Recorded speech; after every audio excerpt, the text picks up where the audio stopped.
Olá, alunas e alunos do curso livre teológico online, disciplina Geografia Bíblica.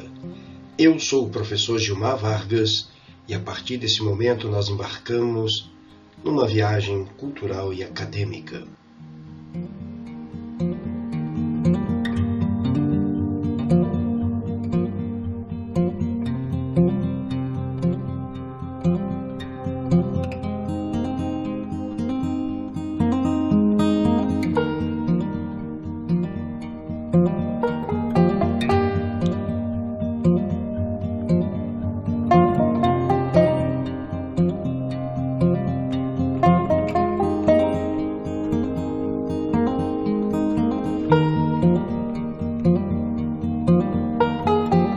Aula 2. Conceito histórico, geográfico e social dos impérios do Crescente Fértil.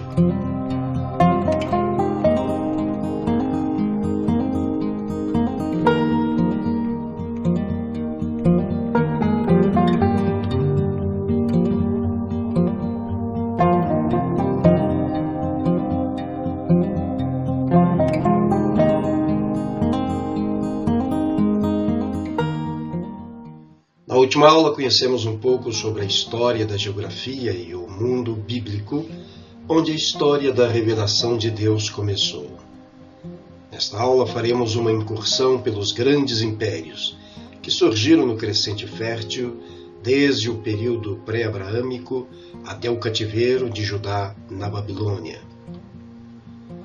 O extrato geográfico dos impérios mesopotâmicos não sofre grandes mudanças de um império para o outro, pois eles ocuparam a mesma região, em tempos distintos.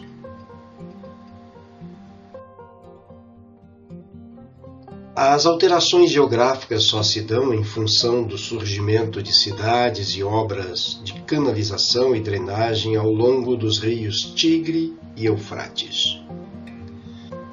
A civilização mesopotâmica se desenvolveu no vale dos rios Tigre e Eufrates, região conhecida como o berço da cultura ocidental.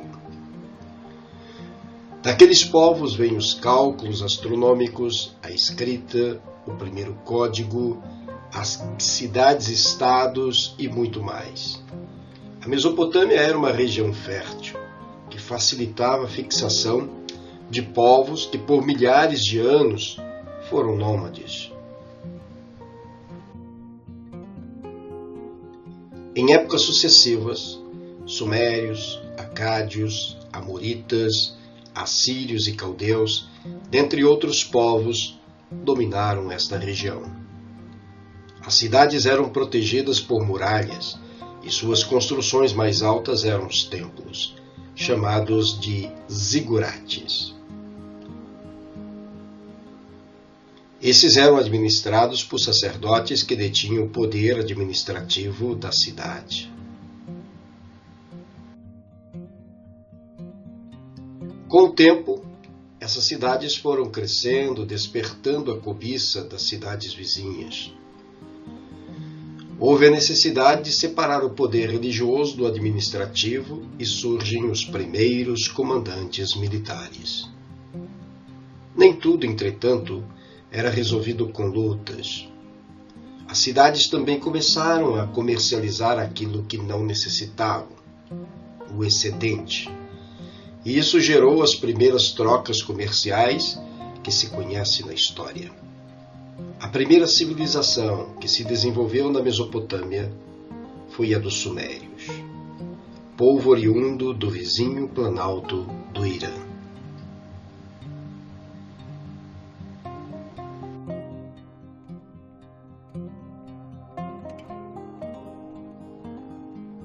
Os Sumérios.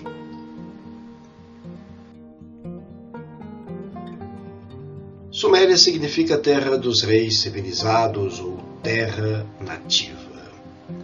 Foi provavelmente a mais antiga civilização de origem semita do sul da Mesopotâmia, durante a Idade do Cobre e início da Idade do Bronze.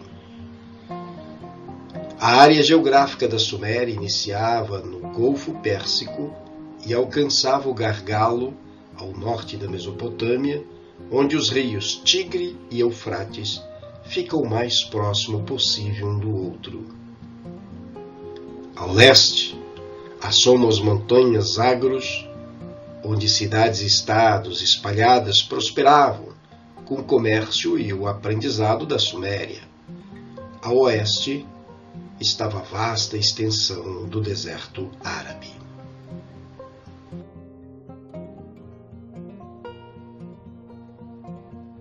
Pelo mapa podemos perceber a extensão do primeiro império do Crescente Fértil, que começa a surgir a partir do Golfo Pérsico e se estende entre os rios Tigre e Eufrates.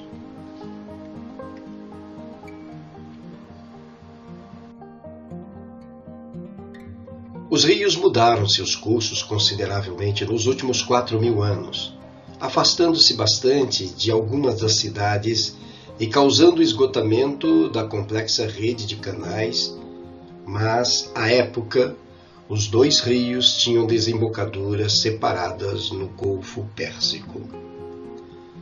Algumas das cidades mais antigas, tais como Sipar, Borsippa, Kish, no norte, Ur, Uruk, Eridu, no sul, formavam os pontos finais daquilo que se tornou a tão complexa malha de cidades e canais. Girsu e Nippur eram centros religiosos muito importantes, mas outras cidades como Larsa, Exuna, Babilônia e Sim realmente não surgiram como tal, até o final da civilização, cerca de 2000 a.C.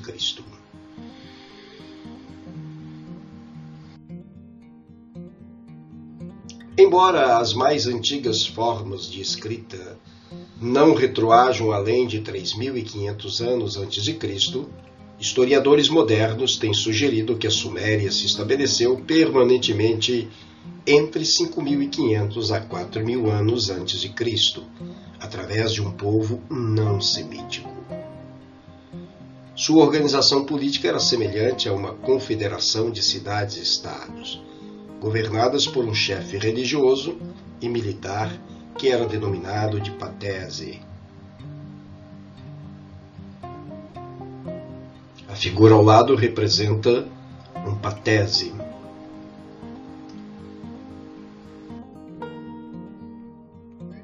Os sumérios destacaram-se na elaboração de projetos e construção de um complexo e desenvolvido sistema de controle de água do Tigre e Eufrates. Construíram barragens, sistemas de drenagem do solo, canais de irrigação e diques. A armazenagem da água era muito importante para a sobrevivência das cidades sumérias.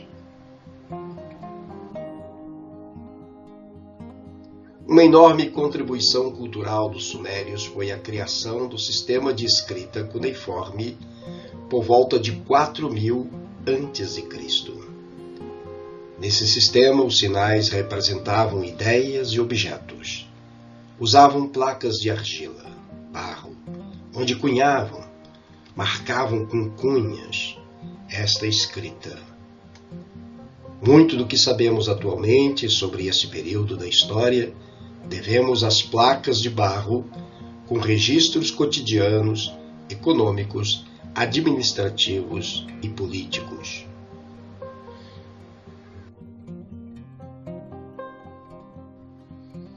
Os sumérios eram um povo politeísta e as divindades sumérias eram ligadas à natureza, sol, chuva, vento, trovão e também aos sentimentos, ódio, amor, tristeza, felicidade, etc.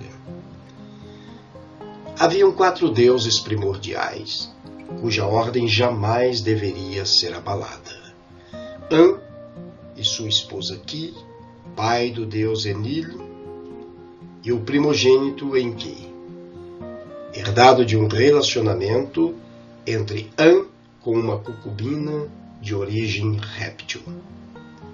Depois deles viriam as suas meia-irmãs Ninmah, Nanar, Inanna, Utur, Ninurta, Damazide, Marduk e Ninjinzida. Eles representam o firmamento.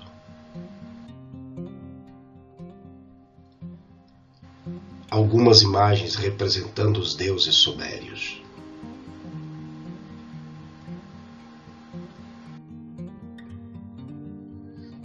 Os sumérios eram excelentes arquitetos e construtores. Desenvolveram os zigurates, que eram enormes construções em formato de pirâmides. Os zigurates eram usados como locais de armazenagem de grãos e também como templos religiosos. Construíram várias cidades-estados importantes como Nippur, Ur, Kish, Uruk, Lagash e Eridu.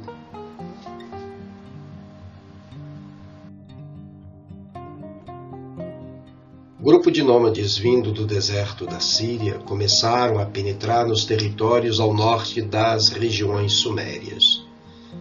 Conhecidos como acádios, dominaram as cidades-estados da Suméria por volta de 2200 a.C.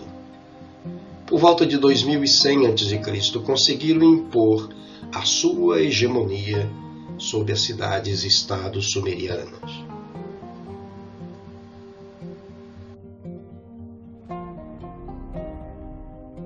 A história da raça humana é repleta de grandes civilizações e impérios, mas é claro que nem sempre foi assim. No final do período neolítico, boa parte da humanidade ainda mantinha um estilo de vida seminômade. Com o domínio da agricultura e a domesticação de animais, os seres humanos passaram a criar povoados cada vez maiores, o que permitiu um aumento considerável da população. Por volta do ano 4000 a.C., algumas tribos passaram a se estabelecer no sul da antiga Mesopotâmia, região que fica entre os atuais Iraque, Irã e Síria, e por onde passam os famosos rios Tigre e Eufrates. Essas tribos deram origem àquela que provavelmente é uma das civilizações mais importantes da história, os Sumérios. A civilização suméria era fascinante, sendo responsável por grande parte dos avanços da humanidade durante a Idade do Bronze. Os sumérios foram pioneiros na drenagem de pântanos e nos sistemas de irrigação para plantações. Possuíam uma linguagem rica e bem desenvolvida, o que facilitou o comércio e a troca de conhecimentos com outros povos. Esta civilização também se destacava por sua capacidade artística. Eles desenvolveram músicas bem elaboradas e demonstravam grande habilidade como artesãos, esculpindo em mármore, madeira e produzindo belíssimas esculturas de bronze. E talvez o mais importante, eles criaram o primeiro sistema de escrita. Os sumérios desenvolveram a escrita cuneiforme, que era feita com pequenos objetos em forma de cunha, e usavam tabuletas de argila para registrar os símbolos. A escrita cuneiforme era bastante sofisticada para a época, com a qual os sumérios registravam os acontecimentos importantes, chegando até mesmo a registrar poemas e códigos de leis. Os textos escritos pelos sumérios contêm desde cálculos matemáticos até o estudo de astronomia e medicina. Posteriormente, a escrita cuneiforme foi adotada por outros povos, como os babilônios, hititas e assírios. Também é atribuído aos sumérios o aperfeiçoamento de ferramentas como martelo, enxadas e picaretas, além de armas feitas de bronze com uma qualidade impressionante para aquele período. Os sumérios cultuavam muitos deuses diferentes, que eram chamados de Anunnaki, um grupo de divindades responsáveis pela criação da humanidade. E eles eram associados a desastres naturais, como enchentes e terremotos. Para os sumérios, os Anunnakis eram seres celestiais que vieram à Terra em busca de ouro. E para facilitar o trabalho de mineração do metal precioso, deram origem à raça humana para servi-los neste propósito. O fato de os sumérios serem considerados inventores da astronomia e estudarem os movimentos dos planetas no sistema solar gerou a crença nos tempos modernos de que os deuses Anunnaki sejam na verdade extraterrestres, que visitaram nosso mundo há muito tempo e ensinaram para os primeiros povos como cultivar alimentos e construir cidades maiores. Os sumérios fundaram as cidades de Kish, Nippur, Uruk, Eridu, Lagash e Ur, que se tornaram importantes centros culturais e de comércio na região. Mas essas cidades não pertenciam a um único reino, com cada uma mantendo sua autonomia como cidades-estado, sendo governadas por seus próprios reis e mantendo suas particularidades culturais. A cidade de Ur possuía um destaque especial entre as cidades sumérias, pois além de ser um grande centro de comércio da região, ela possuía grandes templos religiosos, como o famoso Grande Zigurate de Ur. Os reis sumérios costumavam manter a paz uns com os outros, mas por vezes travavam guerras pelos domínios de novos territórios. A riqueza dos povos sumérios passou a provocar a ambição de outros povos vizinhos, como os Elamitas e os Amoritas, que constantemente lançavam ataques para saquear as cidades sumérias. Estes conflitos deram origem à Primeira Guerra, que foi registrada por escrito na história. A guerra ocorreu no ano 2700 a.C., entre Sumérios e o reino dos Elanitas. O rei sumério da cidade de Kish se chamava Enem-Baraguese. Ele liderou as forças sumérias contra o reino dos Elanitas. Já naquela época, a tática em combate podia fazer toda a diferença entre a vitória e a derrota. Os sumérios possuíam soldados relativamente disciplinados, que lutavam em formação de paredes de escudo quando era necessário. Provavelmente, a arma de guerra mais temível da época fossem as carruagens de guerra, com 2 eixos e puxados por 4 animais, sendo estes cavalos ou jumentos. É fácil imaginar que o número de baixas fosse bem alto nas batalhas, pois os soldados lutavam com pouca proteção.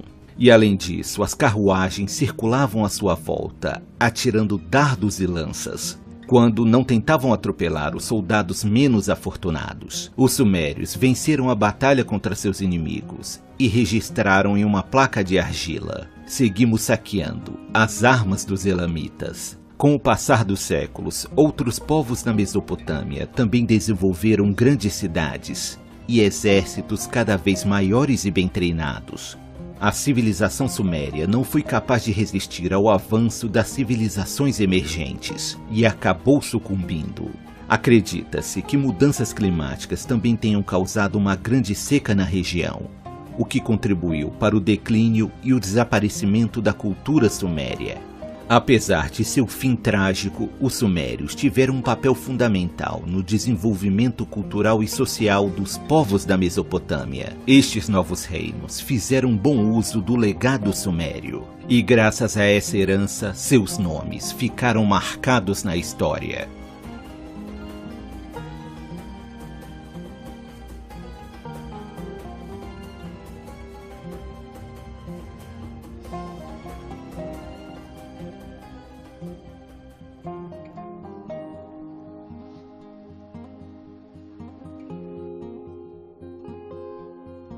O Império Acádio foi considerado o primeiro estado mesopotâmico semita do 3º milênio a.C., centrado na região da Acádia e com capital na cidade de Acádia. Surge em 2334 a.C. como resultado das inúmeras campanhas militares de Sargão e compreendeu uma área que ia da Síria até a Baixa Mesopotâmia. Existiu por quase 2 séculos, acabando por desintegrar-se durante o reinado de Shuturu, devido às inúmeras revoltas internas e a pressões de tribos nômades como os Gútios.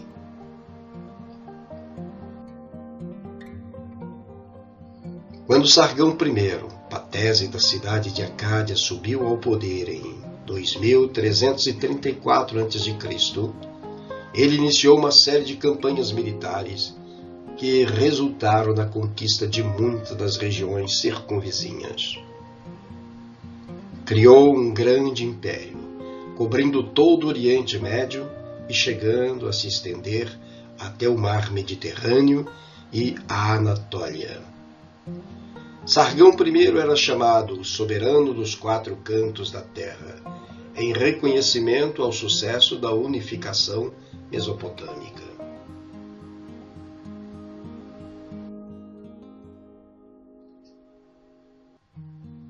Esse mapa nos mostra o Império Acádio, que já se estendeu para além do Império Sumeriano.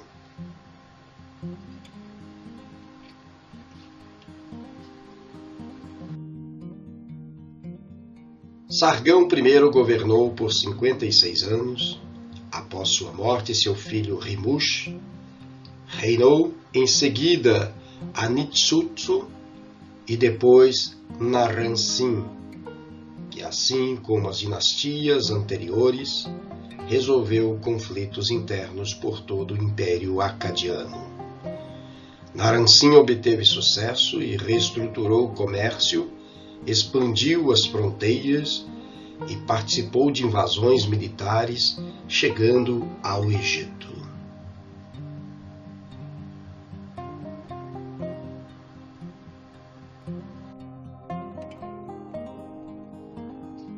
Principais reis da Acádia: Sargão I, Rimush, Anishitusu e Naram-Sin.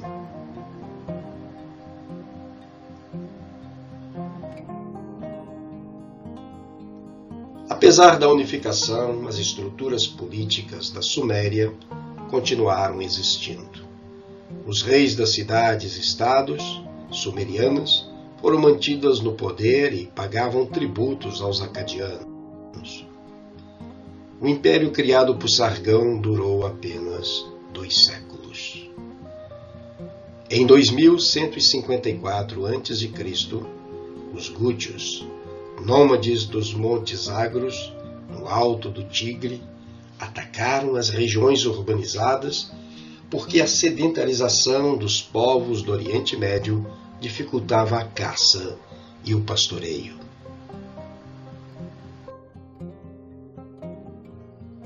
O domínio acadiano foi curto, pois havia constantes tentativas de invasões dos povos vizinhos. O Império Acádio surgiu em 2334 a.C. e ruiu em 2154 a.C., durando apenas 180 anos. Por volta de 2154 a.C., os gútios conquistaram a civilização suméria acadiana.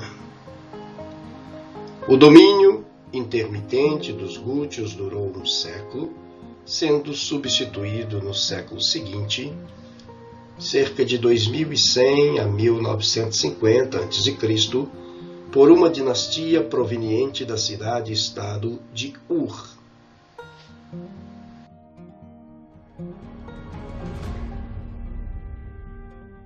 Os acádios fazem parte da linhagem dos povos semitas, que habitavam a região do norte da Síria. Eles chegaram na Mesopotâmia por volta do ano 2500 a.C.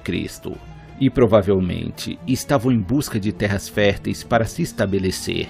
Logo no início de sua expansão, os acádios e sumérios tiveram alguns conflitos, seguido de um período de paz que foi muito proveitoso para os acadianos. Eles mantiveram comércio e troca de relações culturais e linguísticas com os sumérios, adotando e adaptando o estilo de escrita cuneiforme. Mas ao contrário dos sumérios, que prezavam pelo desenvolvimento das artes e ciências, os acadianos eram um povo de natureza belicosa e tinham grande estima pela guerra.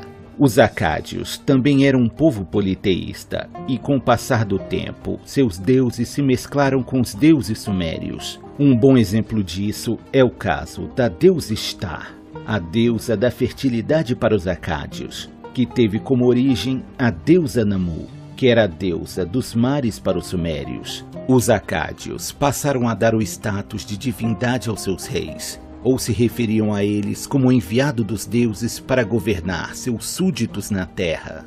E assim, os reis acádios também detinham o título de sacerdotes supremos. A convivência entre acadianos e sumérios havia alcançado um ponto de harmonia, Mas ainda assim, os sumérios detinham boa parte do controle comercial da região, o que impedia o desenvolvimento das cidades acádias. Os sumérios estavam sempre cercados de inimigos. Havia os reinos inimigos dos elanitas e hurritas e muitas tribos nômades que sempre invadiam suas terras.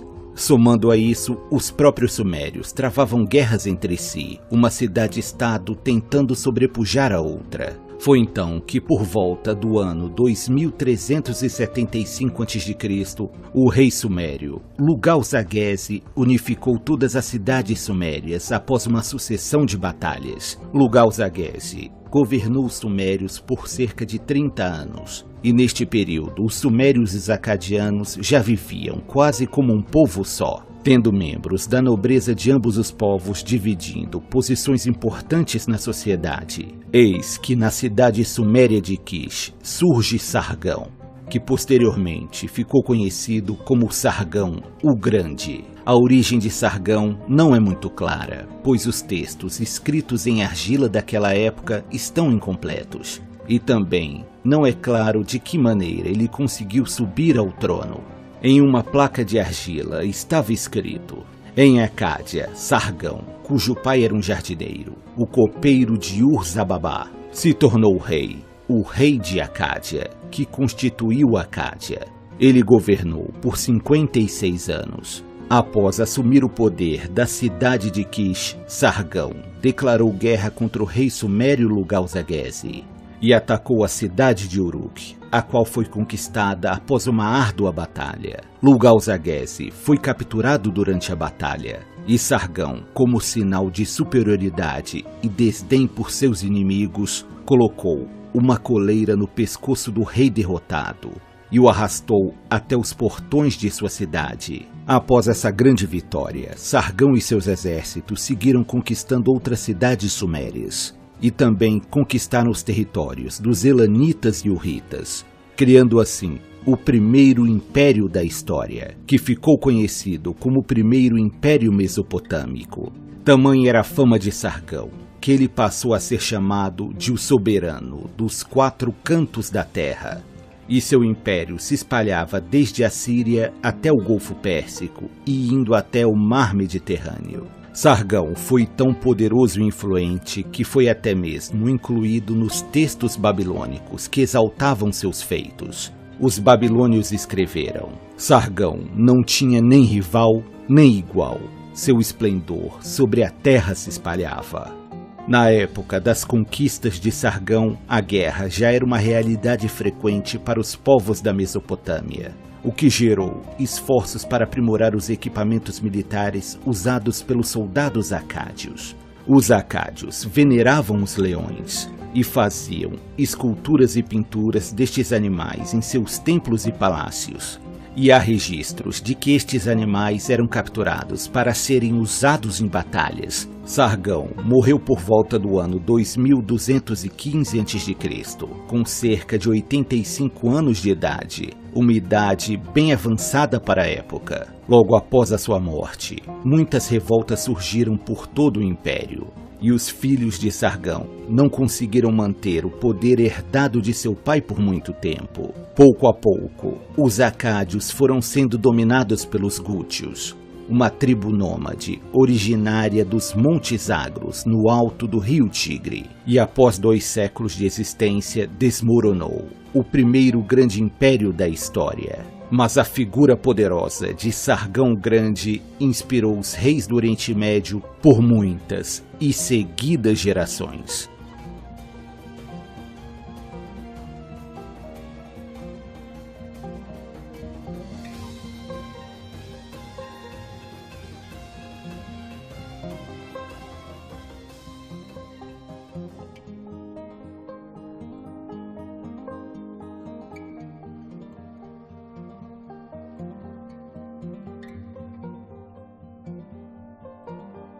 Os amoritas eram povos semitas oriundos do deserto sírio-árabe que invadiram as cidades-estados da Mesopotâmia por volta do século XX a.C., após a queda da civilização suméria acadiana.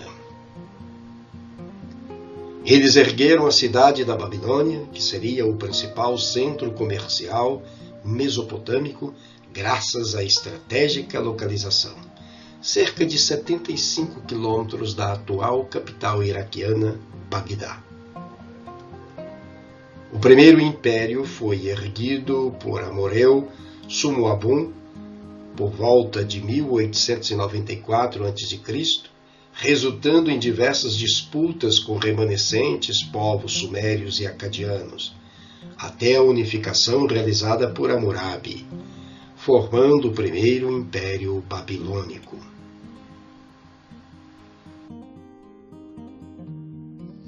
Hammurabi deu início a uma bem-sucedida política expansionista.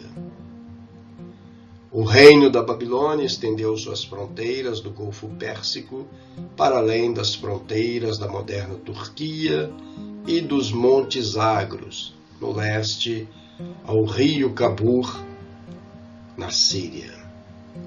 A partir dessas conquistas, a preocupação de Hammurabi não foi mais com a expansão territorial, e sim a preservação das terras conquistadas, que tanto eram atacadas por povos vizinhos, como também se revoltavam contra o domínio da Babilônia.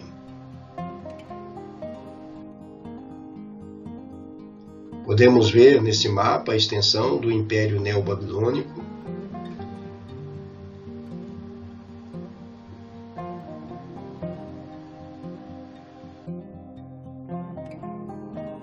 A formação do Império Babilônico assinalou o fim político da civilização suméria, mas não cultural. Com exceção do idioma, eles adotaram o sistema educacional, a escrita, a arte, a literatura e boa parte da religião dos vencidos. Foi durante o governo de Hammurabi que ocorreu o maior desenvolvimento da agricultura de regadio, realizada mediante emprego e construção de grandes canais de irrigação controlados pelo Estado.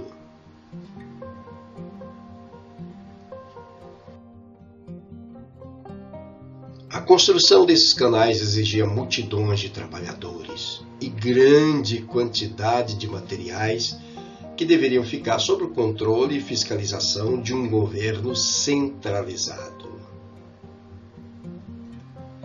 Isso contribuiu para o surgimento de uma monarquia cada vez mais poderosa e autoritária, de caráter teocrático, isto é, com poder político ligado ao religioso.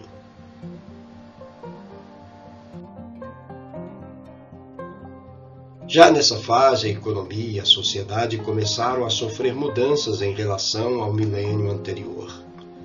A organização econômica, baseada nos templos e palácios, sempre foi fundamental.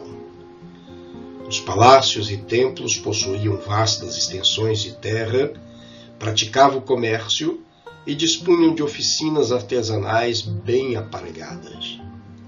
Os templos entregavam suas terras à exploração de arrendatários, recebendo por isso uma parte da produção.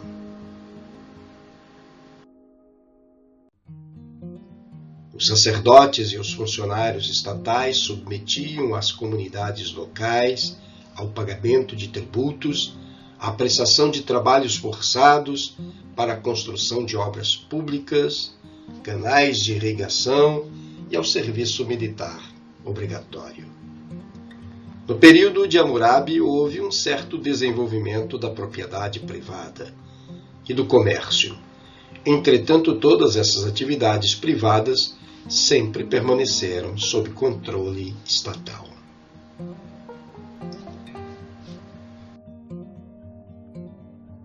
A capital babilônica transformou-se num dos principais centros urbanos da antiguidade, sediando um grandioso império e convertendo-se no eixo cultural do crescente fértil. A principal realização cultural desse período foi o Código de Hammurabi, baseado no direito sumério e nas tradições semitas, que tinha por finalidade consolidar o poder do Estado. Hammurabi estabeleceu uma sólida intervenção do Estado na economia, criando regras de trabalho, normas comerciais.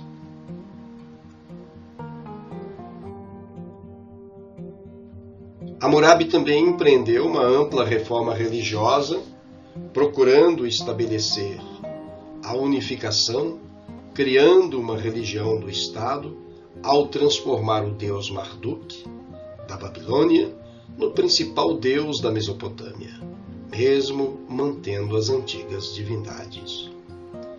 A Marduk foi levantado um templo junto ao qual foi erguido o zigurate de Babel, citado no livro de Gênesis, como uma torre para se chegar ao céu.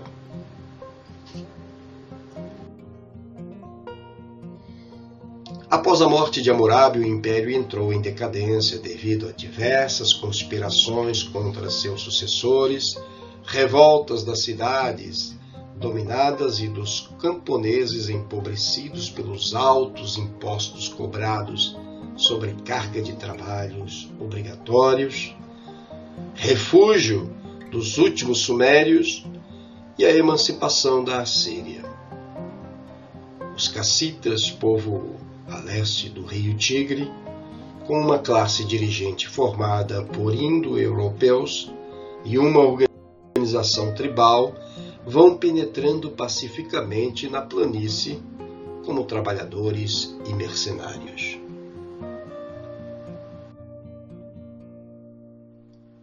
Aproveitando da fraqueza causada pelas revoltas internas, os hititas, chefiado por Musil I, devastaram a Babilônia. Após a retirada dos invasores, a Babilônia passou a ser governada por reis da região do sul. Os cassitas, enfim, invadiram a Baixa Mesopotâmia e aí permaneceram aproximadamente por 400 anos, até serem suplantados pelos assírios, introduzindo o uso do cavalo e do carro de guerra.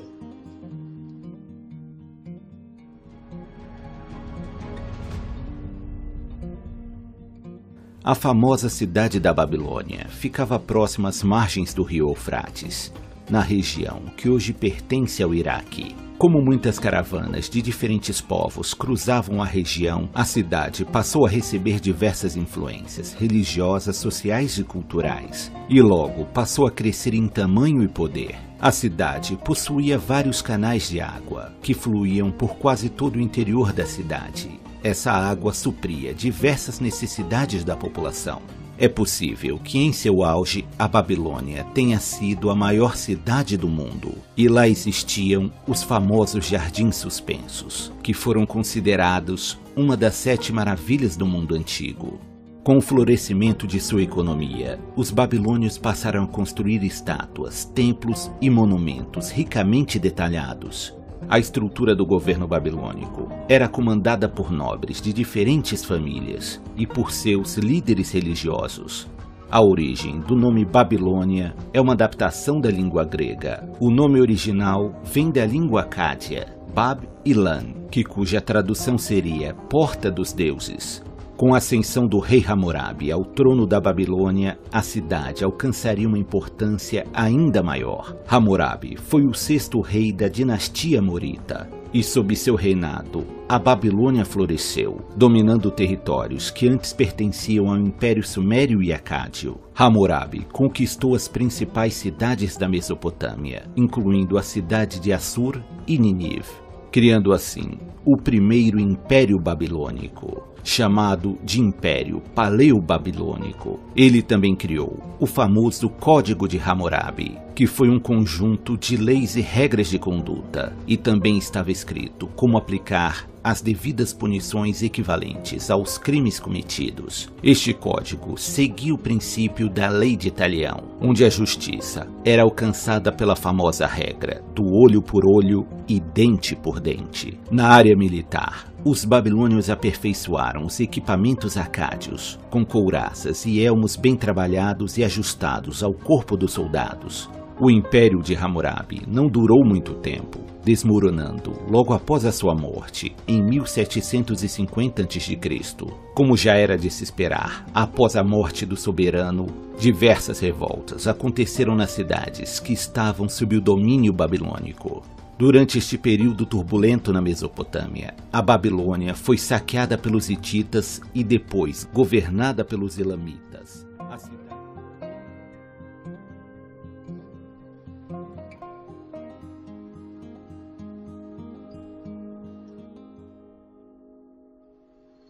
A Síria foi um reino em torno da região do Alto Tigre, no norte da Mesopotâmia, atual norte do Iraque, e que dominou por diversas vezes ao longo da história os impérios existentes naquela região, desde a tomada da Babilônia até a sua reconquista. Seu nome vem de sua capital original, a antiga cidade de Assur. Segundo a Bíblia, Gênesis, no capítulo 10, versículo 22, e no primeiro livro de Crônicas, capítulo 1, versículos 4 a 27, os assírios são descendentes de Assur, o segundo filho de Sem e neto de Noé.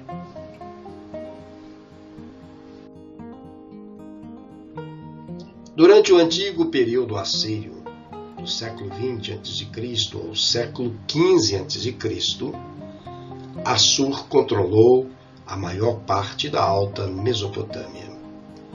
No período assírio médio, do século XV ao século X a.C., a sua influência declinou e só foi reconquistada posteriormente.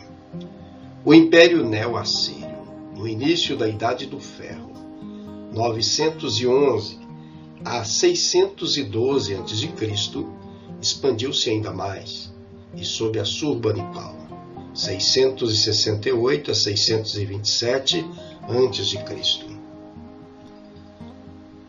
controlou por algumas décadas todo o crescente fértil, bem como o Egito, antes de sucumbir à expansão neobabilônica e posteriormente persa.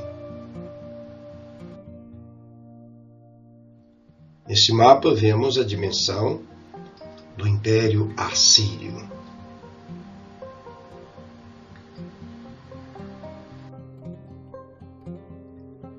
A partir do final do segundo milênio a.C., passaram a se organizar como sociedade altamente militar e expansionista. Realizaram diversas conquistas e expandiram seu domínio para além da própria Mesopotâmia, chegando ao Egito. O centro administrativo do Império Assírio era Nínive, onde foi feita a Biblioteca Real de Assurbanipal, com mais de 22.000 placas de argila. O exército assírio era um dos mais notáveis da antiguidade. O novo Império Assírio, de 1000 a 600 a.C., representou o auge das suas conquistas. O império ia do Golfo Pérsico, passando por Damasco, Fenícia, Palestina e entrava no Egito até a sua capital, Tebas.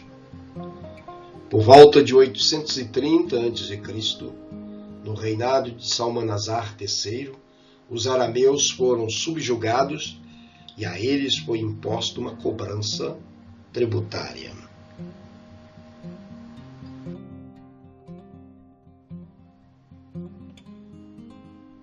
Neste mapa, a cor verde mais escura é o Império Assírio, 824 a.C. A sua expansão, na cor mais clara, chegando a 671 a.C.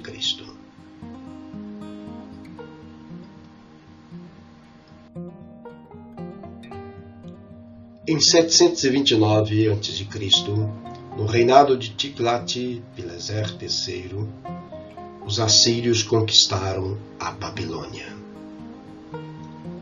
Tiglat-Pileser III também conteve a expansão da Média.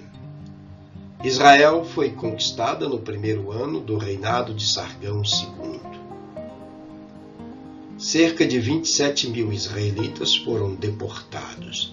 Em 715 a.C. foi a vez da Média ser conquistada.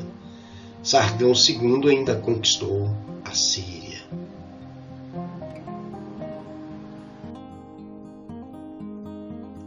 Seu sucessor, Senaqueribe, transferiu a capital de Assur para Nínive. De acordo com a Bíblia, no segundo livro dos Reis, segundo livro de Crônicas e Isaías, Senaqueribe intentou conquistar Judá, cercando a cidade de Jerusalém. A Bíblia relata que Senaqueribe fracassou em sua tentativa militar e, ao retornar para Nínive, foi assassinado por 2 de seus filhos. Está registrado no segundo livro de Reis, capítulo 19, ao 36 e 37. O filho e sucessor de Senaqueribe foi Esaradom. Esaradom expandiu seus domínios sobre o Egito, também reconstruiu a Babilônia, que fora destruída por seu pai. Assurbanipal não conseguiu evitar que o Egito, em 653 a.C., efetivasse sua emancipação. A independência do Egito seguiram-se rebeliões na Fenícia, na Babilônia e no Elam. Em 625 a.C., os caldeus tomaram a Babilônia e conquistaram a sua independência. Seachares, rei da Média, em aliança com o rei dos caldeus, invadiu Assur em 615 a.C. e em 612 a.C. tomou Nínive, pondo fim ao Estado assírio. A cidade de Assur, que estava sob o domínio dos babilônios, pertencia aos assírios, que eram um povo de origem semita e formavam uma sociedade guerreira, conhecidos por serem cruéis e implacáveis nas batalhas. Os assírios provavelmente formaram o primeiro exército regular da história. Seus soldados profissionais, com armaduras padronizadas e já utilizando ferro em suas armas e capacetes, eram inimigos terríveis. Seus combatentes eram treinados e pagos por isso, e serviam por um período estabelecido em contrato. Os assírios aperfeiçoaram o uso das carruagens de guerra e eram exímios arqueiros, além de ter uma infantaria muito bem disciplinada. Eles também ficaram conhecidos pelo desenvolvimento de armas de cerco. Sua maior força estava na cavalaria, onde por muitas vezes 2 cavaleiros montavam o mesmo cavalo. Geralmente, o combatente que estava montado atrás carregava um arco e flecha ou dardos para atingir os inimigos à distância. Os assírios eram conhecidos por não terem piedade dos inimigos capturados. Eles os torturavam e humilhavam os pobres cativos. Com a queda do Império de Hammurabi, os assírios conquistaram a Babilônia e tomaram as terras e cidades dos elanitas e hititas, chegando até mesmo a tomar grandes porções de terra do grandioso povo do Egito. Estes feitos consolidaram o início da Idade do Ferro, o Império Neo-Assírio, que foi até então o maior império em extensão territorial já conquistado, superava até mesmo o Império de Sargão o Grande. A capital do Império Assírio era a cidade de Nínive, que recebeu grandes melhorias em suas muralhas para aumentar a segurança contra possíveis ataques inimigos. O último grande rei assírio foi Assurbanipal. Ele organizou a famosa Biblioteca de Nínive, que chegou a ter 22.000 plaquetas de argila com escrita cuneiforme. E é graças a elas que hoje sabemos tanto sobre os povos da Mesopotâmia. O rei assírio não teve um reinado tranquilo, já que seu irmão, que reinava na cidade da Babilônia, se revoltou contra ele e havia se aliado aos nobres da Babilônia e a nobres das cidades elanitas. Assurbanipal declarou guerra contra seu irmão e sitiou a Babilônia. Ao perceber que não tinha chance de sobreviver, o irmão traidor ateou fogo a seu próprio palácio, morrendo no incêndio. Em seguida, Assurbanipal atacou o reino dos Elanitas. Ele pilhou a capital. Os templos e até mesmo os túmulos foram saqueados. Todos os príncipes elanitas foram executados. E com isso, o antigo reino de Elão foi extinto. Assurbanipal morreu em 1627 a.C., com cerca de 58 anos. Seus filhos tentaram manter o controle do império, mas este logo entrou em declínio, devido ao surgimento de revoltas em muitas cidades-estado. No Egito, o faraó Neco II recuperou as terras egípcias que estavam sob controle assírio. E na Mesopotâmia, o poder foi dividido entre caldeus e medos, duas tribos semitas que estavam sob o controle assírio.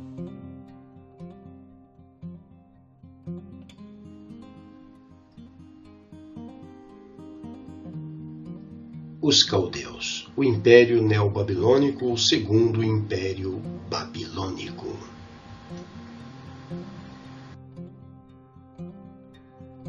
Os caldeus são um povo de origem semita, árabes, que habitaram a região sul da Mesopotâmia, conhecida como Caldeia, hoje Iraque, Síria e parte da Turquia. Eles são citados na Bíblia como os destruidores da cidade de Jerusalém e do Templo de Salomão, que sob o rei Nabucodonosor levou o povo judeu para o exílio, conhecido como o cativeiro babilônico. Ao lado dos medos, povo da Média, derrotaram os assírios, formando assim o segundo Império Babilônico ou Império Neobabilônico.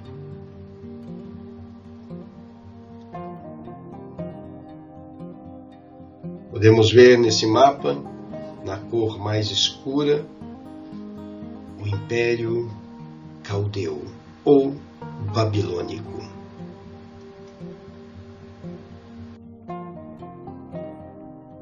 Os caldeus são chamados também de Novos Babilônios. A primeira investida dos caldeus ocorreu em 612 a.C., com a tomada da capital assíria, Nínive. Após a morte de seu pai, Nabopolassar, Nabucodonosor, em 586 a.C., continuou a conquista das terras e reconstrução das cidades que foram destruídas pela guerra.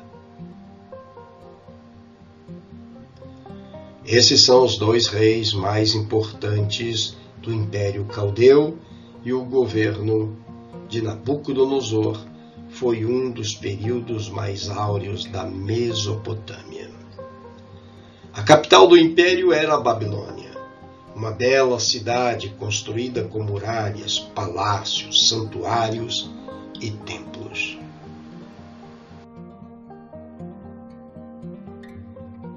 Aqui vemos uma representação gráfica de como era a Babilônia a partir de informações geográficas, históricas e arqueológicas. Foi capaz de fazer uma reconstituição ou reconstrução em 3D da antiga cidade de Babilônia. Esta é a porta de Estar, a deusa dos babilônios, a porta de entrada da cidade.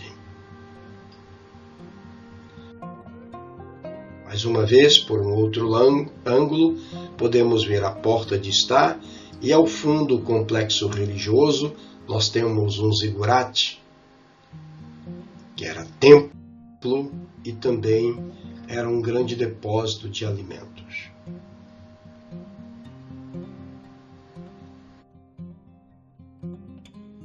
Os caldeus conquistaram a região da Mesopotâmia por ser um império bélico e violento, fazendo muitos escravos. Quanto à sua organização social, a sociedade dos caldeus era baseada na monarquia despótica e teocrática. O rei comandava todo o império, e abaixo dele estavam os nobres, sacerdotes, comerciantes, pequenos proprietários e escravos. As principais atividades da maior parte dos caldeus era a agricultura, a criação de animais e o comércio. Com a conquista dos caldeus, a necessidade de reconstruir a Babilônia nessa fase, a economia foi gerada pelo serviço de construção, ainda que a agricultura fosse uma importante atividade para alimentar o povo.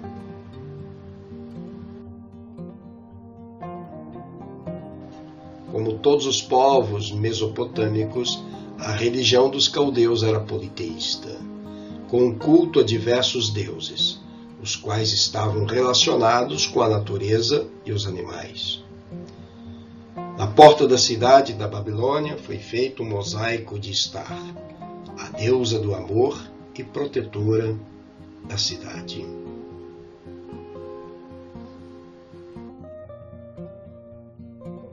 Nabucodonosor transformou a cidade da Babilônia em um grande centro cultural. Sob seu governo, foram produzidas diversas obras urbanas, desde ruas, jardins, muralhas, templos, palácios, dos quais se destacam os jardins suspensos da Babilônia. Os caldeus foram pioneiros nos estudos sobre astrologia e astronomia e ainda no avanço dos estudos da matemática. A chamada Ur dos Caldeus corresponde à cidade suméria que foi ocupada por essa civilização.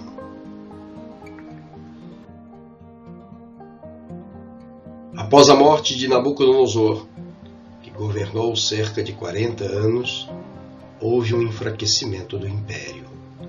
A partir de 539 a.C., eles foram dominados pelos persas, sob o comando do rei Ciro, o Grande.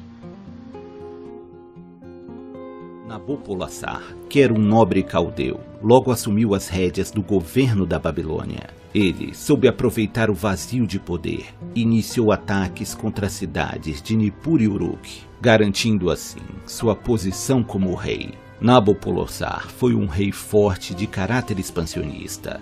Ele firmou alianças com os Medos e os povos da Pérsia. O rei casou seu filho, o príncipe Nabucodonosor, com a filha do rei dos Medos. Em 1612 a.C., Nabopolassar e seus aliados sitiaram a cidade de Nínive, que ainda pertencia aos assírios. A cidade foi devastada e com isso foi estabelecido o segundo Império Babilônico, chamado de Império Neobabilônico, e sua capital voltou a ser a cidade da Babilônia. Nabopolassar faleceu no ano 605 a.C., com 53 anos de idade e provavelmente vítima de algum tipo de doença, e foi sucedido por seu filho Nabucodonosor, que significa Nebo protege a coroa. Ele foi de fato um rei poderoso, e assim como seu pai tinha o objetivo de conquistar novas terras e expandir seus domínios, a Babilônia, que já estava desgastada devido aos muitos anos de invasões e saques, foi totalmente reconstruída sob seu reinado, ganhando uma grandiosa muralha ao seu redor. Foi durante o reinado de Nabucodonosor que foi erguido os famosos jardins suspensos da Babilônia. Ele melhorou os sistemas de canais de água e construiu grandes templos e zigurates, a maioria dedicado ao deus Marduk. Os zigurates eram grandes templos de formato piramidal, originalmente criado pelos sumérios e depois adotados pelos babilônios e assírios. O mais famoso desses zigurates foi Etemenanque. Esta construção é atribuída como sendo a Torre de Babel original. Sua construção teria sido iniciada por Nabopolassar e teria alcançado impressionantes 91 metros de altura. O grandioso zigurate foi derrubado a mando de Alexandre o Grande, quando este conquistou a Babilônia. O novo Império Babilônico chegou ao seu auge graças ao domínio de territórios e acordos comerciais. A gloriosa cidade da Babilônia exalava riqueza e poder. Sua fama e grandiosidade foram exaltadas por autores da antiguidade, entre eles os gregos Heródoto e Quitésias. Mas Nabucodonosor não se contentaria apenas em sentar em seu trono e governar pacificamente, e em pouco tempo partiu em busca de novas terras para conquistar. Próximos ao mar Mediterrâneo estavam os reinos de Israel e Judá.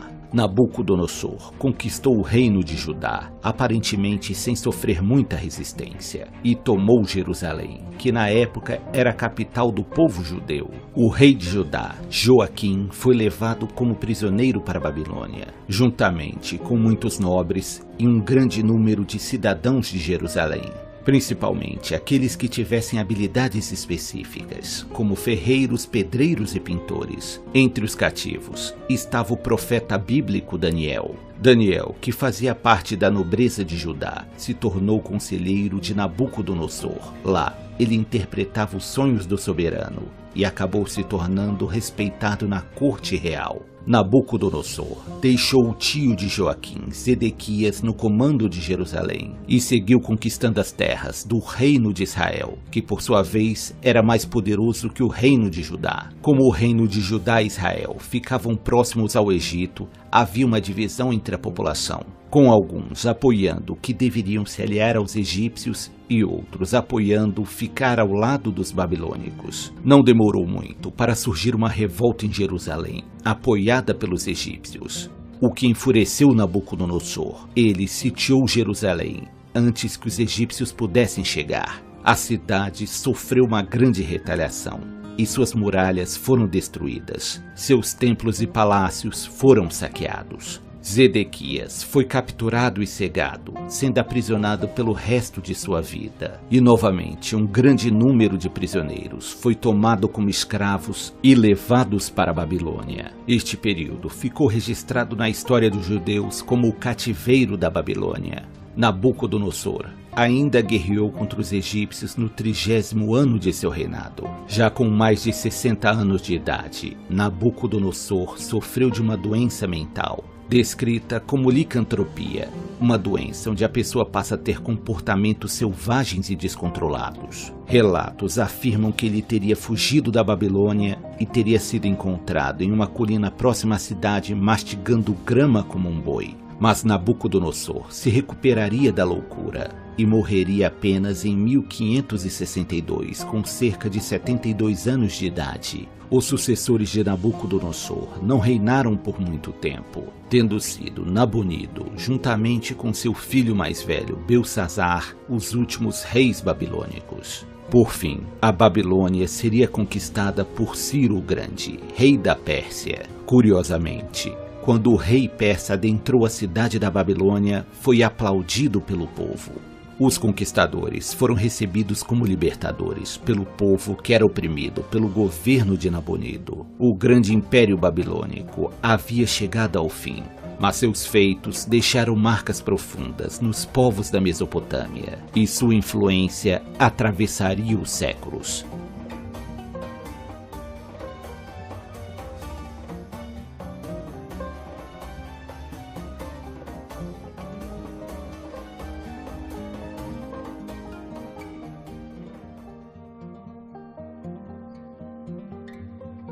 Egito.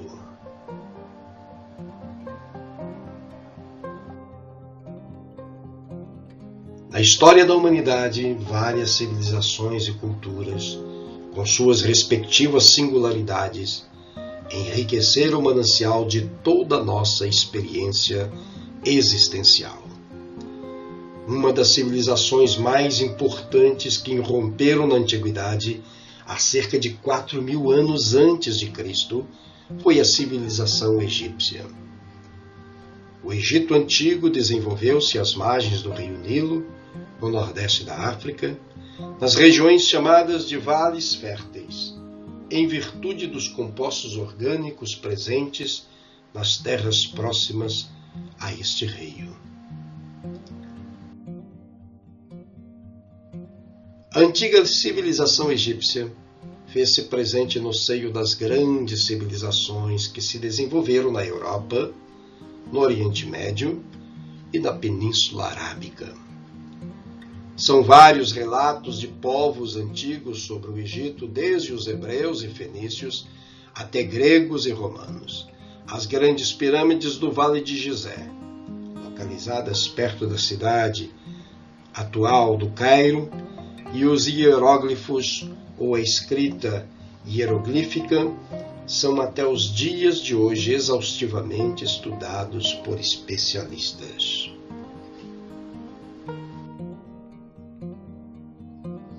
Nosso interesse no estudo da geografia e história do Antigo Egito está intimamente ligado à formação de Israel. Ainda que não tenhamos, até o presente momento, achados arqueológicos que comprovem a presença de Israel no Egito por um longo período, temos inseridos na Bíblia vários elementos culturais egípcios que mostram influência sobre o texto bíblico.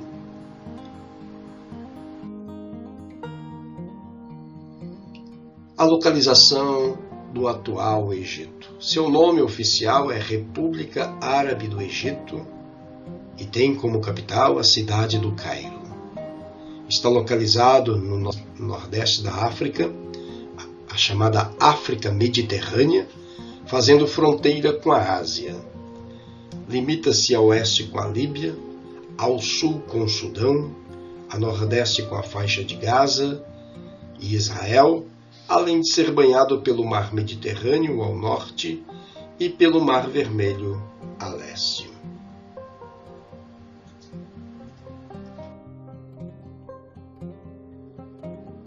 O Antigo Egito. A sua localização. O Antigo Egito localizava-se no nordeste da África, em meio a dois imensos desertos, o deserto da Líbia e o da Arábia. O Egito Antigo possuía um território estreito e comprido que compreendia duas grandes regiões. O Alto Egito, região do Vale, e o Baixo Egito, região do delta do Nilo.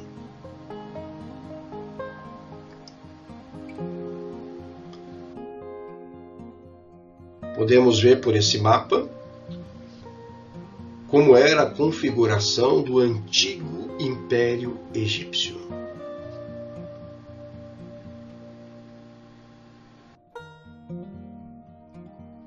O Egito, uma dádiva do Nilo, teria dito Heródoto no século V a.C.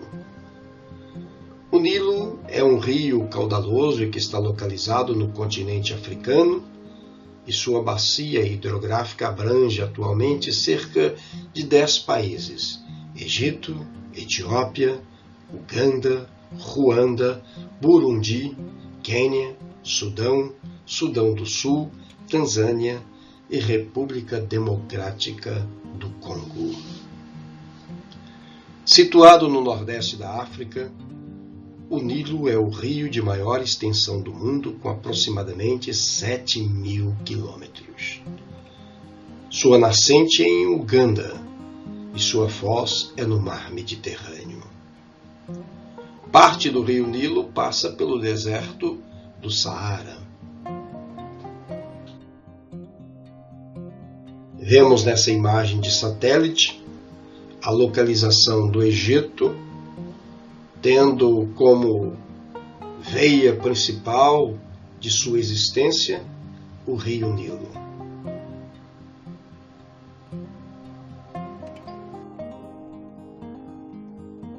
Para os egípcios, o rio Nilo era sagrado. Desde a antiguidade, ele teve um papel fundamental na construção de diversas civilizações, permitindo que muitos povoados se desenvolvessem em suas margens.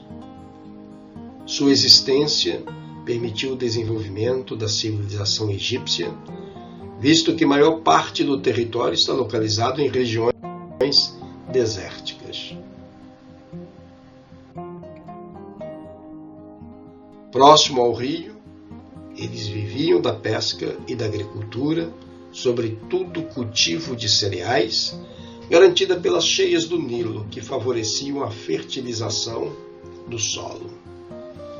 Além da agricultura, o rio Nilo foi uma das mais importantes fontes de água para os egípcios e ainda permitiu a intensificação do transporte de pessoas e de mercadorias e do comércio na região.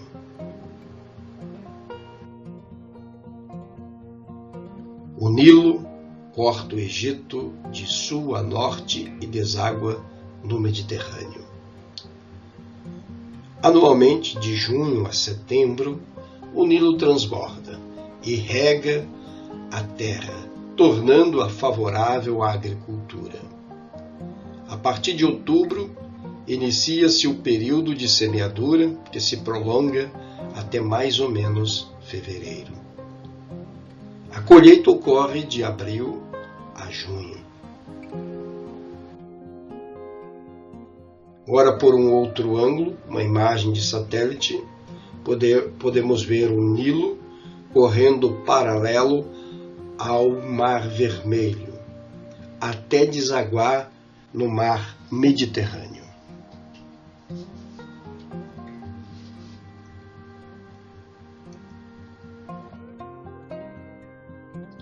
Algumas imagens que nós temos aqui do Nilo, construções milenares às suas margens,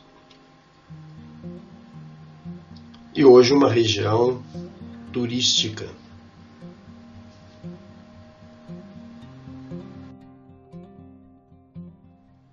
O Alto Egito, com 22 províncias, tinha Hieracómpolis e Tebas como as cidades principais.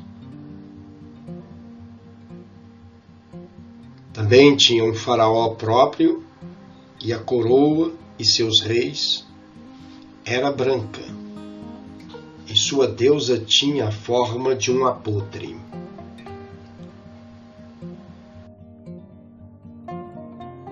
O Baixo Egito, ao norte, era formado por 20 províncias, e suas cidades mais importantes eram Puto e Sais. Tinha um faraó próprio, e eles usavam uma coroa vermelha e comprida, e sua divindade era a cobra.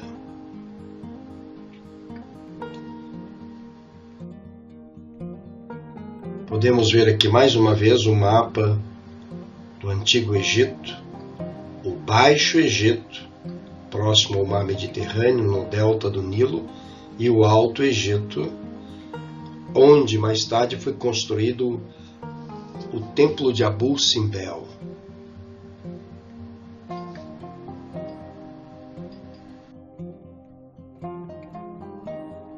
Temos aqui algumas construções da cultura egípcia, templos, vemos as pirâmides de Quéops, Quefrem e Querinos, no Vale de Gizé.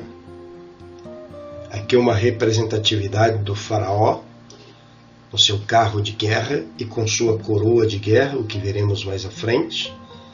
E aqui a esfinge que fica próximo às pirâmides, que ainda continua sendo um grande mistério para a arqueologia.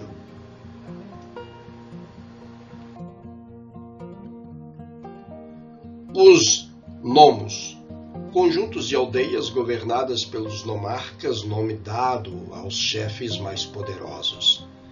Com o tempo, as disputas entre os nomarcas por poder e terra geraram guerras e alianças entre eles.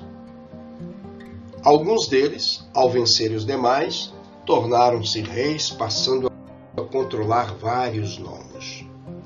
Surgiram então no Egito reinos que foram ficando cada vez maiores, até resumirem-se a dois, como já vimos anteriormente, o Alto Egito no Vale do Nilo e o Baixo Egito no delta do Nilo. Por volta do ano 3200, o rei Menés, do Alto Egito no Vale do Nilo, conquistou o Baixo Egito no delta do Nilo, unificando os dois reinos. Menés tornou-se então o primeiro faraó, nome que se dava ao rei entre os egípcios, e o fundador da primeira dinastia, sucessão de reis pertencentes a uma mesma família.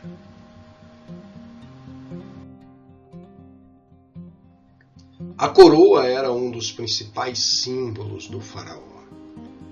Antes da unificação, o soberano do Alto Egito utilizava a coroa branca.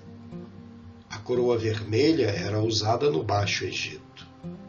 Quando o Egito passou a ser governado por um único soberano, o faraó, a coroa tornou-se dupla, vermelha e branca simbolizando a união dos dois reinos.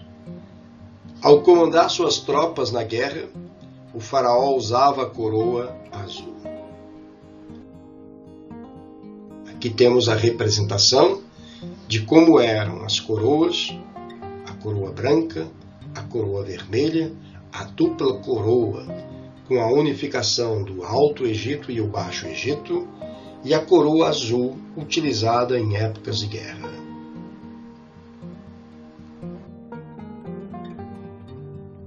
A história do Egito divide-se em 3 fases: Antigo Império, Império Médio, Novo Império. Ao longo desses 3 períodos, o Egito atingiu o apogeu. No entanto, antes do Antigo Império, há o período Tinita, e depois do Novo Império, as dinastias posteriores.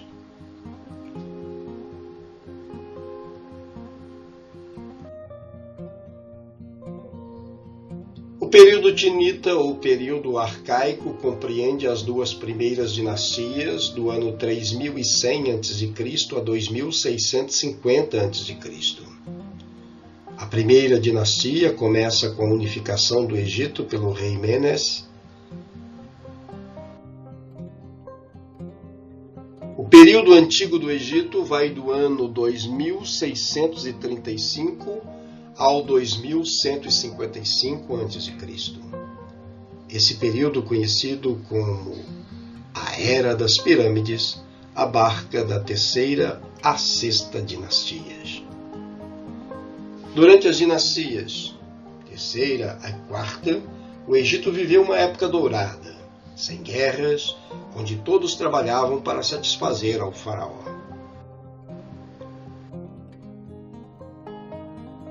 Nessa época, construiu-se o complexo funerário de Mênfis, em Saqqara, com a famosa pirâmide de degraus. Posteriormente, construíram-se as 3 grandes pirâmides de Gizé, Quéops, Quéfren e Miquerinos. Também foi construída a pirâmide de Saqqara, por ordem do rei Unas.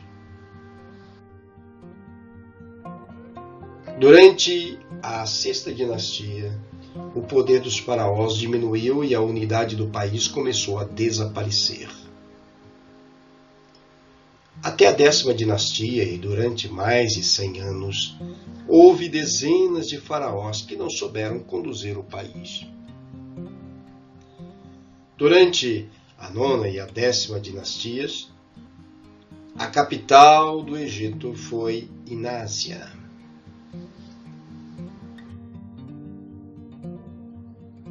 O Médio Império se desenvolveu entre os anos de 2061 a 1785 a.C. e abarca a 11ª e 12ª dinastias. O início do período é marcado pela instituição de Tebas como capital do Egito.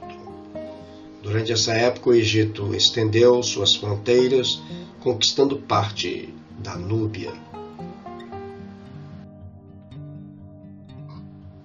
Posteriormente, ao não resistir aos ataques dos Hicsos, cederam o poder a eles.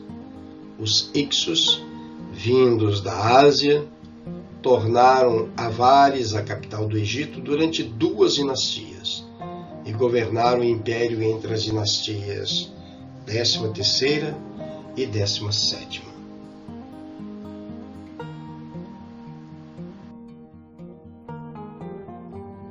Compreendido entre os anos de 1551 e a 1080 a.C., o novo império engloba as dinastias 18ª a 20ª dinastia. A 18ª dinastia começa com a expulsão dos Hicsos em direção a Kadesh pelo rei Aminoses, que havia mantido seu poder em Tebas. Com a expulsão dos Hicsos, Tebas volta a ser a capital do Egito.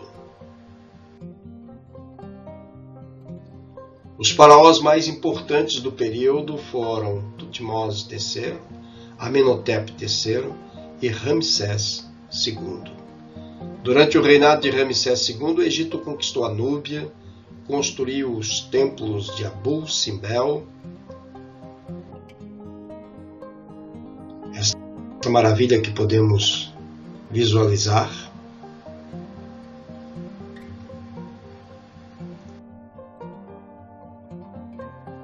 Ramsés II viveu quase 100 anos e teve mais de 180 filhos.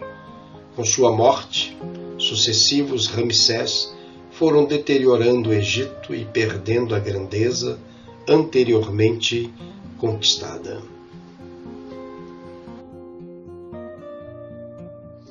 Do ano 1080 ao ano 332 a.C., sucederam-se as dinastias 21ª até a 30ª dinastia. Nessa época, o país fragmentou-se e a capital mudou para Tanis, depois para Bubastis. No ano 525 a.C., o Egito foi invadido pelos persas e ficou sob domínio desses até a conquista do território por Alexandre Magno. É assim que começa o período greco-romano.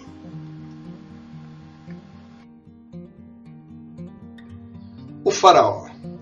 Ele era considerado um deus vivo, filho do sol, Amun-Ra, e encarnação do deus falcão, Horus.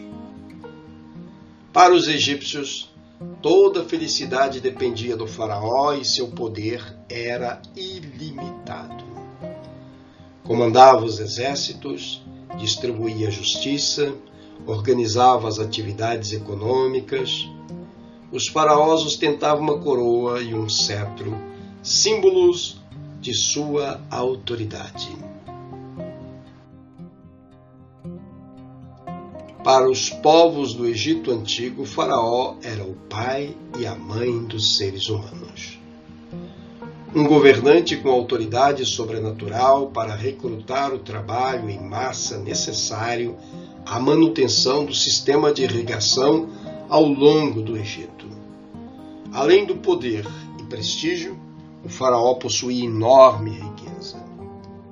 Era considerado o dono de todas as terras do Egito. O vizir. O vizir era a maior autoridade depois do faraó.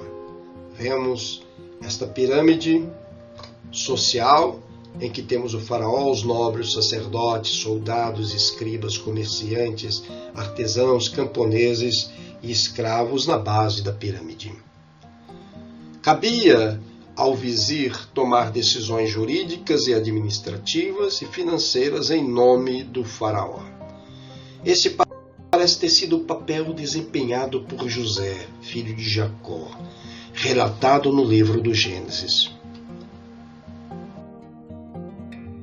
Os nobres, descendentes das famílias mais importantes do antigo Nomos, cuidavam da administração das províncias ou ocupavam os postos mais altos do exército. Os sacerdotes detinham muito poder, administravam todos os bens que os fiéis e o próprio Estado ofereciam aos deuses e tinham muita influência junto ao faraó. Enriqueciam porque ficavam com parte das oferendas feitas pela população aos deuses, além de serem dispensados do pagamento de impostos. Os escribas. Os escribas eram os que dominavam a difícil escrita egípcia. Os escribas eram encarregados da cobrança dos impostos, também cuidavam da organização das leis e dos decretos. Eram responsáveis pela fiscalização da atividade econômica em geral. Os soldados. Os soldados nunca atingiam os postos de comando, pois esses eram reservados à nobreza. Eles viviam dos produtos recebidos como pagamento e dos saques que podiam realizar durante as guerras de conquista. Os artesãos. Os artesãos exerciam as mais diversas profissões. Trabalhavam como pedreiros, carpinteiros, desenhistas, escultores, pintores, tecelões, ourives. Muitas de suas atividades eram realizadas nas grandes obras públicas, templos, túmulos e palácios.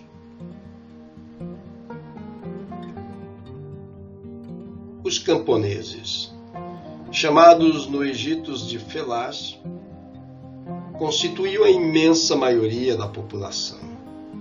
Trabalhavam nas propriedades dos faraós e dos sacerdotes e tinham o direito de conservar para si apenas uma pequena parte dos produtos colhidos. Eram também obrigados a trabalhar na construção de obras públicas grandiosas. Os escravos, em geral, eram estrangeiros e prisioneiros de guerra. Os escravos compunham a base da sociedade egípcia. Trabalhavam principalmente nas minas e pedreiras do estado, nas terras reais e nos templos. Muitas vezes faziam parte do exército em épocas de guerra. A organização econômica. A agricultura era a base da economia egípcia. E, como já foi visto, dependia das águas do Nilo. O trigo, a cevada, os legumes e as uvas constituíam as principais culturas. Os egípcios dedicavam-se também à criação de bois, asnos, patos e cabritos. Além disso, praticavam também a mineração de ouro, pedras preciosas e cobre. O cobre era muito usado nas trocas comerciais com outros povos.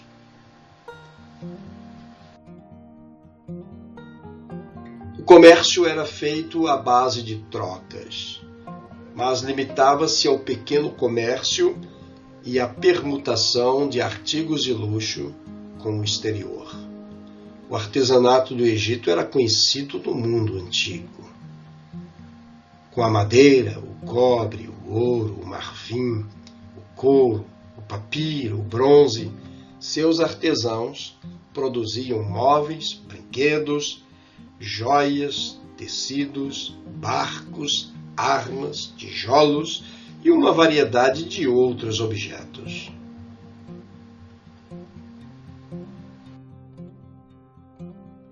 A escrita egípcia.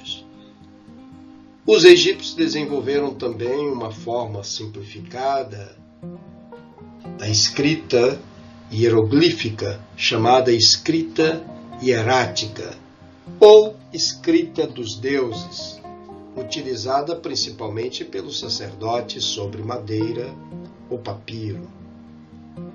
Havia ainda a escrita demótica. Era a escrita do povo, mais popular, que era uma simplificação da hierática, geralmente usada em cartas e registros sobre o papiro. Eles usavam tinta feita de fuligem e algumas vezes decoravam suas escritas com tinta vermelha. A religião egípcia. A religião desempenhava um papel importante na sociedade egípcia. Todos os aspectos da vida de um egípcio eram regulados por normas religiosas. Havia cerimônias religiosas para os acontecimentos individuais, como nascimento, casamento, morte, e também para os acontecimentos que envolviam toda a sociedade, como as festas na época da colheita.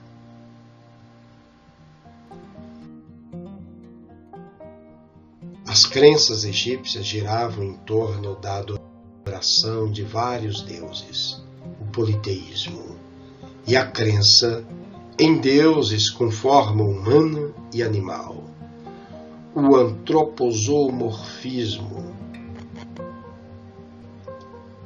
Muitos deles eram associados a determinadas forças da natureza. O politeísmo egípcio era acompanhado pela forte crença de uma vida após a morte. É a partir desse princípio religioso que podemos compreender a complexidade dos rituais funerários e a preparação dos cadáveres através do processo de mumificação. Os antigos egípcios acreditavam numa vida após a morte e no retorno do espírito ao corpo.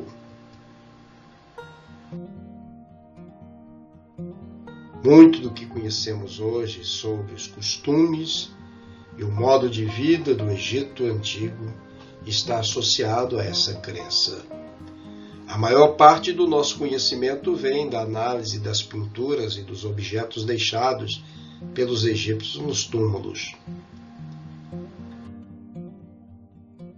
Aqui vemos os principais deuses do Egito: Osíris, deusa da vida após a morte; Ísis, deusa da maternidade, mágica e fertilidade; Horus, deus da vingança, céu, proteção e guerra; Thoth, deus do conhecimento e sabedoria; Ra, deus do sol; Sete, deus das tempestades, do deserto e do caos; Amun, rei dos deuses e deus dos ventos; Pata, deusa da criação, das artes e da fertilidade; Hathor, deus do céu, do amor, da beleza e da música; Sekhmet, deusa do fogo e da guerra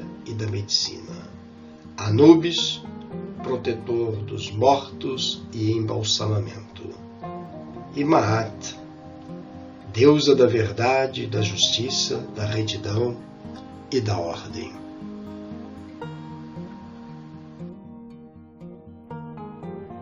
Egito, num piscar de olhos da história, eles já estão lá, com uma civilização de matemáticos e prósperos agricultores, brotando repentinamente na história sem um lento desenvolvimento cultural.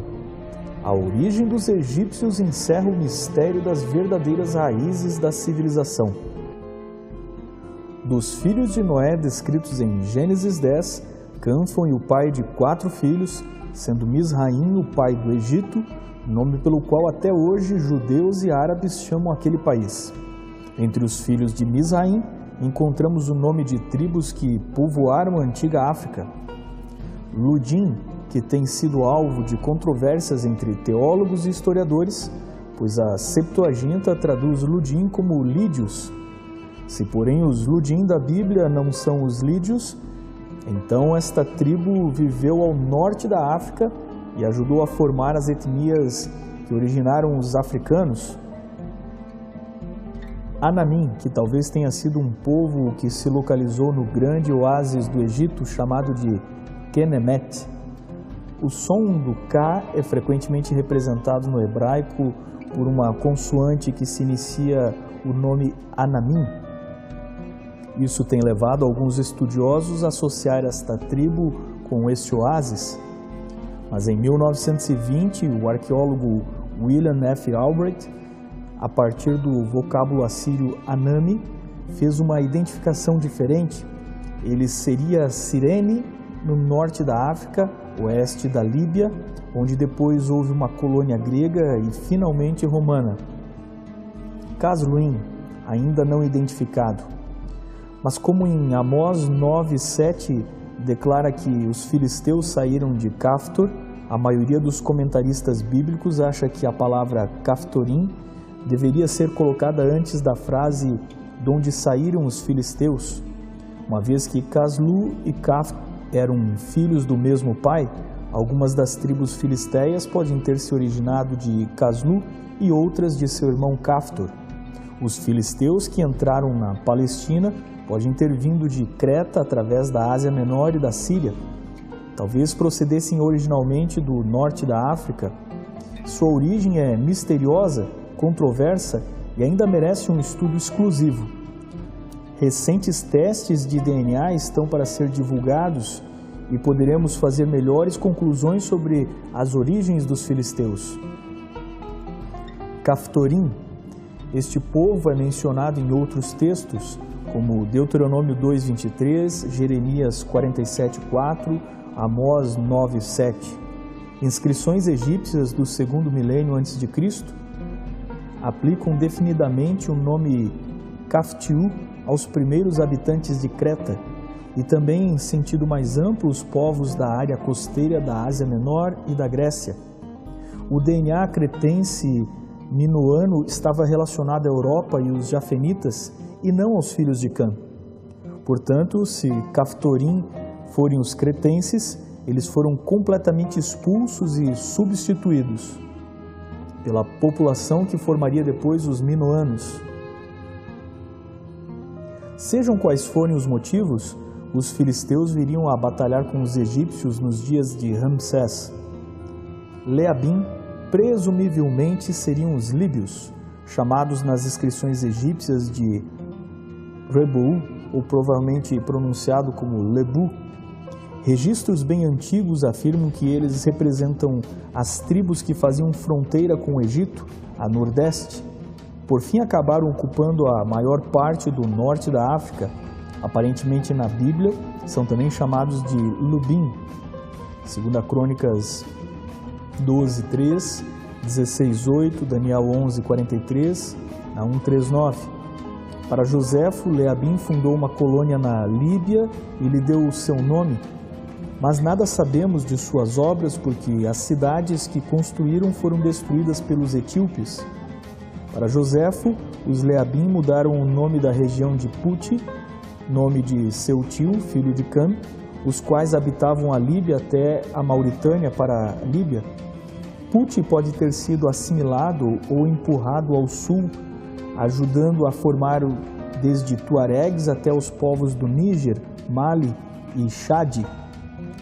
Outros têm localizado Puti perto da Eritreia, na costa do Mar Vermelho, mas mesmo assim teriam sido absorvidos ou empurrados ao sul pelos egípcios. Naftuim. A identidade deste povo é, na melhor sugestão, os egípcios do delta do Nilo. Em inscrições egípcias, este povo era chamado de Napatu, que pode ser o mesmo que Naftuim da Bíblia. Eles seriam o Baixo Egito ou o Baixo Nilo. Patrussim. Os Patrussim eram provavelmente os habitantes do Alto Egito. Em Isaías 11, verso 11, Patrus é mencionado entre Cuxi, Etiópia, e Mizraim, o Egito. O nome Patrus é a versão hebraica do vocábulo egípcio Patares, encontrado nas inscrições assírias como Patorusti, o que significa a terra do sul. Ezequiel 29:14 fala de Patros como o lar original dos egípcios. Isso concorda com a antiga tradição deles de que o primeiro rei, Menes, que unificou a nação, veio da antiga cidade de Tinis, no Alto Egito. A coroa egípcia seria formada pela união dos dois reinos, Naftuim e Patrussim, que se unificaram sob o Egito, expulsando-o para o interior da África ou assimilando as outras tribos de Mizraim, Puti e outros cuxitas. Encontramos seu rastro pré-histórico desde Omã até o norte da África. Ao que tudo indica, eram caçadores explorando os litorais. Ao sul do Nilo encontramos a cultura acheuliana com sílex e quartzo. No sul do Egito, na fronteira com o Sudão, temos os primeiros indícios de habitações semipermanentes em Wadi Alfa. O Neolítico egípcio é tradicionalmente datado entre 10.500 e 6.000 a.C., já com foices de pedra e navios com remos sendo utilizados. Se a humanidade começou na África, por que a agricultura foi trazida de fora dela? Tudo contraria a ideia de humanidade da África para o mundo. Os megalitos de Napta Playa são datados de 5.000 a.C., uma prova que os povos do sul do Nilo já tinham conhecimentos astronômicos e conheciam as mesmas culturas que se desenvolviam no Mediterrâneo e Oriente Médio. Nesta época, a Arábia, o Saara e o Egito eram então uma terra verde. O oásis de Darkhen, nordeste da África, mostra animais domésticos e a caça entre os hábitos dos seus ocupantes. Animais como girafas já foram embora do Saara. Não seria então o deserto que levou alguns dos camitas ao sul, isolando-os como os caçadores abaixo do Saara? No oásis de Jare, parece que encontramos um meio caminho entre a migração do Saara e o Vale do Nilo, pois eles têm casas de tijolos de madeira. O seu povo salta da idade da pedra para o bronze. A desertificação do Saara pode ser compreendida à luz do efeito das glaciações que ressecaram grande parte do território próximo ao Mediterrâneo. A formação desses grandes desertos empurrou animais e caçadores em direção ao sul. Por outro lado, muitas tribos se concentraram no fértil Vale do Nilo, onde encontravam água e recursos. Em 4.000 a.C., temos a invenção do linho no Egito. O Saara começou a desertificar mais rapidamente. Gilf-Kebir, a 640 quilômetros oeste do Nilo, há uma cultura neolítica de caçadores e criadores. Eles faziam cabanas e ferramentas líticas das rochas do Planalto Próximo. Viviam na região de um grande lago que secou e virou deserto. Sob a ótica criacionista, isto tudo pode ter ocorrido enquanto a Era do Gelo se desenvolvia no norte da Europa e Ásia, enxugando os mares, criando pontes de terra e ressecando o clima. A forte deriva continental, o erguimento de cadeias montanhosas, vulcanismos também levaram a abruptas transformações e isolamentos geográficos, incluindo a formação dos desertos. A cultura Fayum produzia cevada, trigo e linho, criava ovinos, caprinos, bovinos, incluindo cães e porcos. Mas eles ainda eram caçadores de antílopes, elefantes, hipopótamos, crocodilos, aves aquáticas e pescavam bagres e percas do Nilo. Achados estranhos como pedras preciosas do Sinai, dentes de tubarão e conchas do Mediterrâneo mostram a conexão da África e que os egípcios pré-históricos não vinham da África e muito menos se limitavam a ela. A cultura madiana do delta do Nilo, 3.800 a 3.200 a.C., pode ter sido a tribo de Naftuim, onde já encontramos moradias feitas com papiro. Cerâmica de Heliópolis tinha contato com a Palestina, com a qual negociavam joias, óleos, vinho, cobre e outros. No delta do Nilo surge Mênfis, que se destaca além de Tines e Abadia. Surge a Elite, um complexo tumular mais desenvolvido com muitos artefatos, túmulos ovais, postos com a cabeça ao sul, curvados de tanga e túmulos ricos em argila e madeira. O próximo período é chamado pelos arqueólogos de Nakada I e tinha comércio, agricultura e pecuária. A cidade foi chamada de Nubt, ouro. Este povo pode ter sido a tribo de Patrocin ao sul do Nilo. Nakada II, ou a cultura Gerziana, 3.500 a 3.200,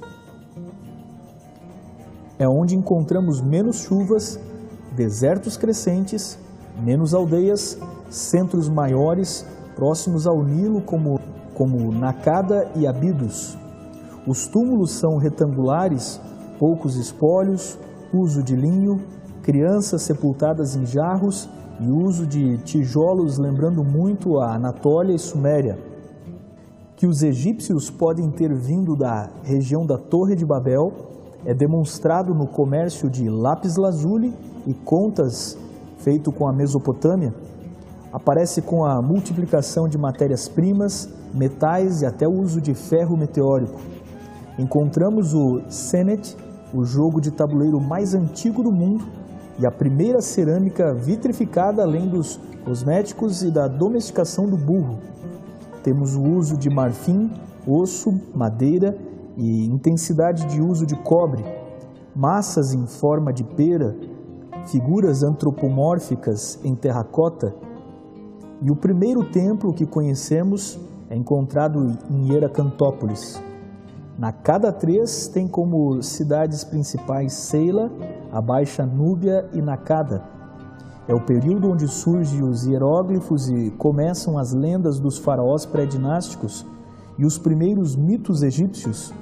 Iniciam nomes de governantes que, no momento, são debatidos numa busca por entender que real autoridade tinham, tais como elefante, touro, escorpião primeiro, Irihor, crocodilo e Ka. Estes nomes estão envoltos em dúvidas, mas o famoso escorpião segundo, retratado numa massa, onde uma figura humana usa uma coroa branca ao lado de um escorpião, foi o personagem que inspirou as ficções do cinema sobre o escorpião rei. Ele segura uma enxada, representando o ritual de abertura de canais, muito comum na Mesopotâmia. Outro laço cultural com a Mesopotâmia. Outra conexão cultural entre o Egito e a Suméria. Há muitos outros indícios artísticos que conectam esses primeiros egípcios com a Mesopotâmia, tais como os animais quiméricos, como os leopardos de longos pescoços que parecem representar a união do Alto e Baixo Egito. Há quem identifique o escorpião rei com Narmer, o primeiro faraó dos dois Egitos, ou que este tenha sido conquistado por Narmer. Os primeiros deuses listados são desta época, sendo eles Horus, Bat, Set, Nekhbet e Min. Mas eles ainda são muito diferentes das mitologias egípcias que conhecemos popularmente e que são obras muito posteriores dos sacerdotes mais tardios. Nekhbet era uma deusa da cidade Nekheb, aliada de Hierantópolis. Provavelmente era uma rainha mãe deificada. Como deusa, era uma rainha representada pelo abutre, posteriormente a rainha das duas terras. Min é um deus fálico, usando uma coroa de duas plumas, símbolo das duas terras, o Alto e Baixo Egito. A pluma é uma demonstração de adorno primitivo. Sua representação como múmia mostra que Min foi um humano deificado. Seu chicote mostra que foi carrasco de seus inimigos e um conquistador. Seus atributos reprodutivos mostram que ele é um ancestral originador da semente do seu povo, ou seja, ele é o pai do seu povo. Quem seria este Deus negro ancestral? Seu nome é Min, muito semelhante a Misraim, o filho de Cã, neto de Noé, pai dos egípcios e senhor das duas terras. Talvez o deus Min, uma das mais antigas divindades egípcias, seja uma referência a como começou a idolatria, deificando os ancestrais. Seria algo de se esperar na religião egípcia, onde o faraó era o próprio Deus e todo o culto girava em torno da vida após a morte.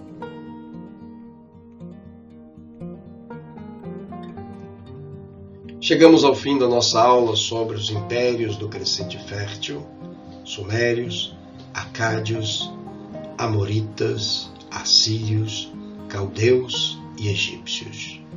Na próxima aula abordaremos sobre os povos cananeus e a geografia do êxodo de Israel do Egito.